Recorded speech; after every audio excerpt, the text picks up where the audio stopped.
कटनी की वकील अर्चना तिवारी का पता चलने के बाद जो हकीकत सामने आई उसने सबको हिला दिया। लेकिन जितना चौंकाने वाला सच था, उससे कहीं ज्यादा डरावनी थी वो पूरी कहानी जो इस गुमशुदगी के पीछे छुपी थी। रक्षाबंधन के दिन अर्चना तिवारी अपने घर के लिए रवाना हुई थी। ट्रेन में सफर कर रही थी, कोच B3 सीट नंबर 3। घर पर माँ बाप और भाई उसकी राह देख रहे थे, लेकिन स्टेशन पर पहुंचा सिर्फ उसका बैग। बैग मिला उमरिया स्टेशन पर। उसका मोबाइल फोन आखिरी बार लोकेट हुआ था भोपाल के रानी कमलापति स्टेशन पर, और उसके बाद अचानक सारी लोकेशन गायब हो गई। इसके बाद 2 CCTV वीडियो सामने आए। एक में वह एक कार से हॉस्टल लौटती दिखी और दूसरे में कैब से रेलवे स्टेशन के लिए निकलते हुए। अब बड़ा सवाल उठता है कि सफर के बीच आखिर क्या हुआ जो एक समझदार पढ़ी लिखी लड़की बिना कोई सुराग छोड़े गुम हो गई। क्या जवाब उस कार में छिपा है, या ट्रेन में कोई ऐसा शख्स था जिसने सब कुछ बदल डाला? पूरी कहानी जानने से पहले अगर आप भी चाहते हैं कि अर्चना सुरक्षित मिल जाए, तो वीडियो को लाइक करके कमेंट में सेव अर्चना जरूर लिख दें, ताकि पुलिस अर्चना को जल्द से जल्द उसके घर सुरक्षित पहुंचा सके। पुलिस की कई दिनों की खोजबीन के बाद जो हकीकत सामने आई उसने सबको हिला दिया। दोपहर का वक्त था जब इंदौर के गर्ल्स सत्कार हॉस्टल से एक युवती अपने घर के लिए निकली। त्योहार का अवसर था, रक्षाबंधन का। घर पर माँ, पिता और भाई उसका बेसब्री से इंतजार कर रहे थे। वह युवती थी अर्चना तिवारी, कटनी की रहने वाली, पेशे से हाईकोर्ट में वकील और साथ ही सिविल जज बनने की तैयारी कर रही थी। वह शांत स्वभाव और मेहनती लड़की के रूप में जानी जाती थी, लेकिन उस दिन के बाद से उसका पता लगाना मुश्किल ही नहीं बल्कि एक रहस्य बन गया। हॉस्टल के रजिस्टर में अर्चना ने स्पष्ट लिखा था कि वह कटनी अपने घर जा रही है और अगस्त की तारीख को लौटेगी। समय और तारीख साफ दर्ज थे, लेकिन किसे अंदाजा था कि इसी तारीख और समय के बाद उसका नाम लापता लोगों की सूची में आ जाएगा।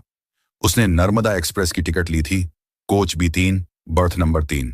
इंदौर से कटनी की ओर रवाना हुई। CCTV में उसे हॉस्टल से निकलते देखा गया, हाथ में बैग, साथ में रूममेट जो गेट तक छोड़ने आई थी। कुछ बातचीत के बाद अर्चना कैब में बैठकर रेलवे स्टेशन के लिए निकल गई। इससे एक दिन पहले का भी एक फुटेज सामने आया। इसमें वह एक सफेद रंग की कार से हॉस्टल लौटती दिख रही थी। यह वही कार थी जो कई बार उसे हॉस्टल तक लाती ले जाती थी। अब यह कार भी जांच का अहम हिस्सा बन चुकी है। अर्चना की अंतिम मोबाइल लोकेशन भोपाल के रानी कमलापति स्टेशन की पाई गई। इसके बाद उसका फोन बंद हो गया। पुलिस के अनुसार उसकी मां से आखिरी बातचीत रात में हुई थी, फिर जैसे वह हवा में गायब हो गई। अगले दिन ट्रेन कटनी पहुंची, लेकिन अर्चना उसमें नहीं थी। उमरिया स्टेशन पर उसका बैग मिला। बैग में कपड़े और कुछ जरूरी सामान थे, पर अर्चना का कोई अता पता नहीं। एक यात्री ने दावा किया कि उसने नर्मदापुरम तक अर्चना को ट्रेन के डिब्बे में देखा था। इस बयान ने जांच को और पेचीदा बना दिया, क्योंकि अगर वह नर्मदापुरम तक ट्रेन में थी तो उसके बाद वह कहां गई और कैसे लापता हो गई। 4 शहरों इंदौर, भोपाल, नर्मदापुरम और कटनी की पुलिस इसमें लगी है। GRP भी शामिल है। CCTV कैमरे खंगाले जा रहे हैं, कॉल डिटेल्स निकाली जा रही हैं। उस कार के मालिक तक पहुंचने की कोशिश हो रही है जो अक्सर उसे हॉस्टल छोड़ने आती थी। परिवार की हालत बेहद खराब है। रक्षाबंधन का जो दिन खुशियों से भरा होना चाहिए था, वहां मातम का सन्नाटा है। मां की आंखों में आंसू, पिता परेशान, भाई बेचैन। हर फोन कॉल पर उम्मीद जगती है कि शायद अर्चना का कोई पता चले, लेकिन हर बार निराशा मिलती है। पुलिस सभी संभावित एंगल पर काम कर रही है। ट्रेन में उसके पास बैठे यात्रियों से पूछताछ हो रही है। टिकट बुकिंग में इस्तेमाल किए गए मोबाइल नंबर और पेमेंट डिटेल्स की जांच की जा रही है। उमरिया में मिले बैग की फॉरेंसिक जांच भी हो रही है, ताकि कोई सुराग निकले। एक और रहस्य अगस्त के फुटेज में है, जिसमें अर्चना कार से हॉस्टल आती है। सवाल है, वह कहां गई थी, किससे मिली थी, और क्या इस मुलाकात का उसकी गुमशुदगी से संबंध है? कार की नंबर प्लेट साफ दिख रही है और पुलिस ने उसके मालिक से पूछताछ शुरू कर दी है। कटनी से नर्मदा ब्रिज तक पुलिस ने खोज की है। जहां उसकी आखिरी लोकेशन मिली थी, वहां ड्रोन की मदद से तलाशी हुई, लेकिन कोई नतीजा नहीं निकला। हॉस्टल रजिस्टर में अर्चना ने वापसी की तारीख लिखी थी, यानी वह सिर्फ कुछ दिनों के लिए घर जा रही थी। इसका मतलब वह अचानक लापता होने की योजना बनाकर नहीं निकली थी, बल्कि उसका साफ इरादा था घर जाने और तय तारीख को लौटने का। यही वजह है कि परिवार और पुलिस दोनों मानते हैं कि उसके साथ अनहोनी हुई है। कटनी में पुलिस ने उसके पुराने दोस्तों और परिचितों से पूछताछ की। किसी ने भी हाल के दिनों में उसके व्यवहार में कोई बदलाव नहीं देखा, न ही किसी विवाद या धमकी की बात सुनी। पुलिस अब बाहरी एंगल पर ज्यादा फोकस कर रही है, जैसे ट्रेन में अनजान व्यक्ति से बातचीत या सफर के दौरान किसी विवाद में फंसना। भोपाल में भी सीसीटीवी फुटेज खंगाले जा रहे हैं, खासकर रानी कमलापति स्टेशन के, क्योंकि यही उसकी आखिरी लोकेशन थी।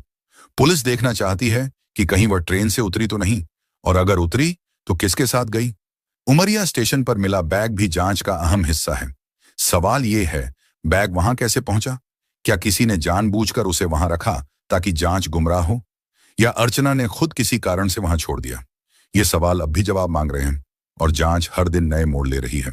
4 शहरों की पुलिस अब आपस में तालमेल बनाकर काम कर रही है ताकि सारी जानकारी एक जगह इकट्ठा हो और केस को जल्दी से जल्दी सुलझाया जा सके। जीआरपी के साथ रेलवे पुलिस भी जांच में जुड़ी हुई है। स्टेशन मास्टर, लोको पायलट और गार्ड तक से सवाल जवाब हो रहे हैं। मीडिया लगातार इस मामले को कवर कर रही है, जिससे आम लोग भी सतर्क हो गए हैं। कई लोग पुलिस को फोन या मैसेज करके जानकारी दे रहे हैं कि उन्होंने अर्चना जैसी दिखने वाली किसी लड़की को यहां या वहां देखा है, लेकिन अब तक इन खबरों में से कोई भी ठोस साबित नहीं हुई है। परिवार की हालत बद से बदतर हो चुकी है। मां का रो रो कर बुरा हाल है।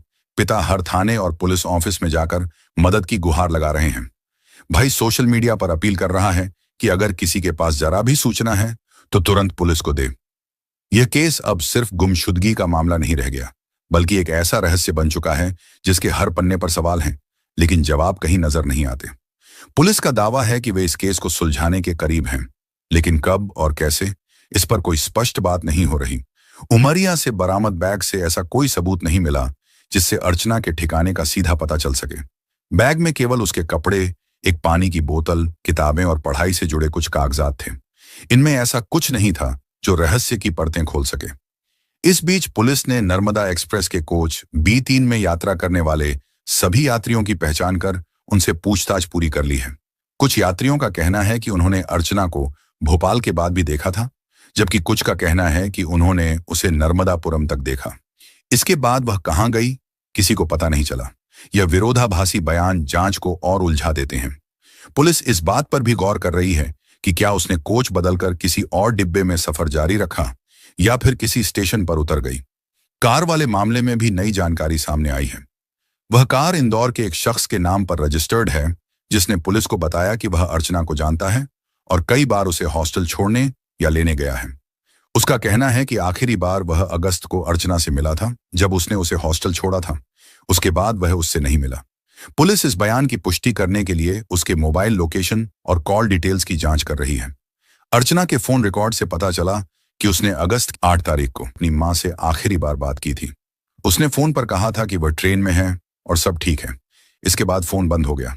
जांच इस बात की भी पड़ताल कर रही है कि फोन बंद होने के बाद क्या उसे जबरदस्ती बंद किया गया या पानी में फेंक दिया गया ताकि लोकेशन ट्रैक ना हो सके। परिवार का कहना है कि अर्चना का किसी से कोई झगड़ा या दुश्मनी नहीं थी। वह अपनी पढ़ाई में व्यस्त रहती थी और जरूरत के अलावा कहीं बाहर नहीं जाती थी।